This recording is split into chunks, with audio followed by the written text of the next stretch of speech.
Wherefore, Series 2, Episode 38. Marjorie Peaseblossom has never before gone this long without making an entry in her dream diary. There is simply nothing to report. She also has that washed-out, gritty feeling that comes with not getting enough dream sleep. It's not just her.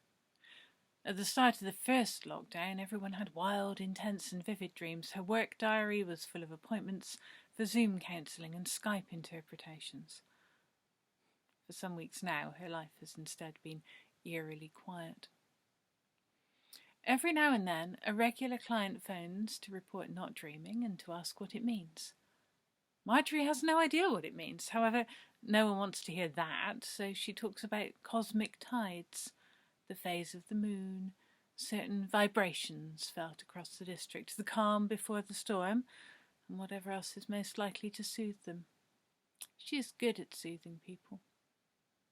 Not so good at persuading herself with any of this cheerful nonsense. Deep in her bones and through all the soft, winding passages of her guts, Marjorie knows that something is very wrong. It is almost a relief when the nightmares start. Within a few hours of waking from her own tortured night, the phone starts ringing and it keeps ringing, and there are a lot of questions to tackle. She doesn't have any real answers, but even wrung out from a sweating night of foul dreaming, Marjorie is pretty good at making things up and telling people what they want to hear.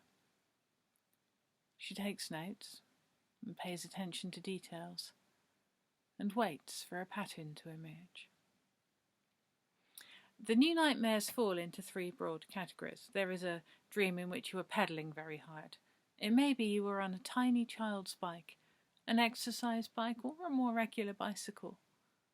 The more regular bicycle is made out of the bones of dead squirrels, or your school books, or features the face of an ex-lover. It is not easy to pedal, and you are going round and round in a space you really don't like. You might end up cycling on the walls or inside a well shaft. You may be trying very hard to go forwards, but the faster you pedal, the more you slide backwards towards something. Try not to look behind you. You are full of fear and you want to stop, but there is no way to get off the bike, and not pedalling is definitely worse. When you wake up, you are drenched in sweat and unable to stop thinking about that article you saw recently about how when we dream, we journey to other dimensions. Nightmare number 2 is all about hungry wind instruments. It takes Marjorie a while to identify these dreams as being related to each other. They look a lot like anxiety dreams at first, full of fears of being chased and hunted. It takes time to see the connection between the flute that eats your face and the tuba that chases you through the woods at night. There is a dream of being lost in a reedy swamp, pursued by duck noises that become ominously tuneful. There are also kazoos. Herds of kazoos stampeding out of control. Kazoos that are also your terrifying geography teacher who is stalking you.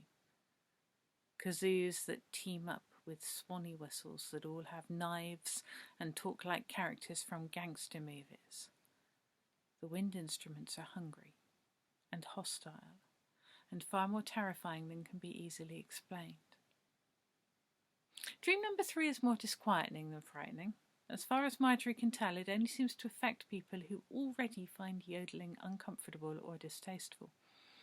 This tends to mean people with very specific music tastes, the death metalers, the classical pianists, the people who only listen to gongs during sound baths. There are a surprising number of people who cannot bear yodeling in any context. When such people dream that they are yodeling, it distresses them in a way that others may find disproportionate. Marjorie gets a phone call from Cynthia. "It's about my Darren," she says. "He's yodeling. Can you help?" "I take it he does not usually yodel?" Marjorie asks. "Never. Oh, the shame of it. Whatever will the neighbours think?" Isn't your Darren in a band? Marjorie asks, knowing that he is, because Cynthia's dreams about Doomvol dominate the notes about her. He's afraid he won't be able to stop, Cynthia confides. What if he can't sing properly? Why are his dreams making him yodel?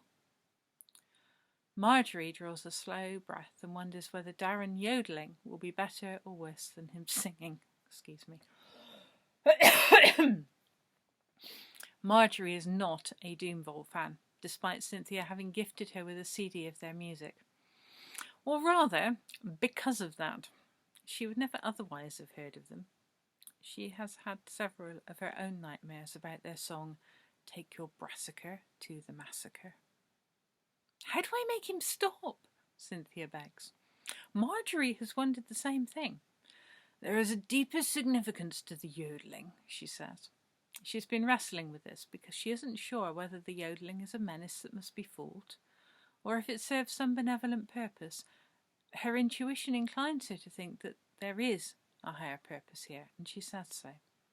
Oh, Marjorie, that's a great comfort to me. Thank you, Cynthia says. Not that Darren will feel any better. He doesn't believe in that sort of thing at all. Marjorie suspects that anyone who contemplates taking a brassica to a massacre does not think much about higher good. Let me know if anything changes, she says. Where do we go when we dream? And why, right now, is that place of dreaming full of dangerous woodwind entities? What do they intend as they pursue us through the night? Perhaps you have come to some conclusions about the relationship between unkind instruments, cycling, and yodeling. Truly, a cosmic battle is being fought out across the sleeping minds of Stroud. A trapped cyclist steals your thoughts in the hopes of finding a way to break free from captivity. Malevolent instruments, liberated from their captor, wreak havoc. Or were they the real power behind the jazz cyclist all along? How do we tell? It is unfair to have so many minds pulled into this fight who do not know what is at stake or what impact they might have. The people of Stroud mostly do not want to yodel. They resent it as they dream, and are horrified to catch themselves making occasional yodeling noises while awake. No one has told them what the yodeling really is or does, or that they are caught up in an epic fight between good and evil. People always expect these fights to be more obvious and self-announcing. Evil wears a Nazi uniform and openly kicks puppies. It's not the guy next door, or your old school chum, or the hippies you chat with online. Only the guy next door is a rapist, and your old school chum is sharing dangerous fake news, and your hippies are buying into white supremacy.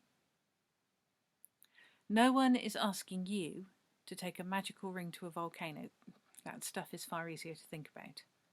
But you are caught in a war between lies and truth, between hope and ecocide.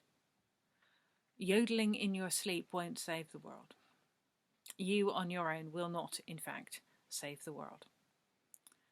In a war between good and evil, fighting for good can turn out to be an awful lot like perpetrating evil. Nothing is simple here. Keep yodeling. Try and figure out what is most important. Good luck.